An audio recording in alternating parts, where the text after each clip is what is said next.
Jetpur civil હોસ્પિટલની બેદરકારી આવી સામે। અનેક ડોક્ટરો રજા પર એક સાથે। આમ જનતા દવા લેવા માટે કલાકો સુધી લાઈન પર। સિવિલ હોસ્પિટલમાં કર્મચારી ક્યાંક ને ક્યાંક મોબાઈલ ફોન પર ટાઈમ પાસ કરતા સામે આવ્યા છે। એવું જ નહીં, પરંતુ સિવિલ હોસ્પિટલના ઇમરજન્સી લેન્ડલાઇન નંબર પણ 8 દિવસથી બંધ હાલતમાં છે। ડોક્ટર આકાશ ગેડિયા અને ડોક્ટર નિકિતા પંડ્યા હાલ બંને ડોક્ટરો રજા પર છે। હાલ સિવિલ હોસ્પિટલમાં ફક્ત ને ફક્ત 2 જ ડોક્ટરો હોય તેવું જાણવા મળ્યું છે।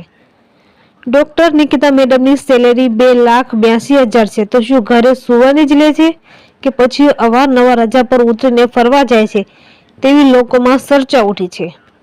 હાલ બાળકોના ડોક્ટર પણ કોઈ છે જ નહીં અને બાદથી વિઝિટમાં ડોક્ટર બોલાવવામાં આવે છે।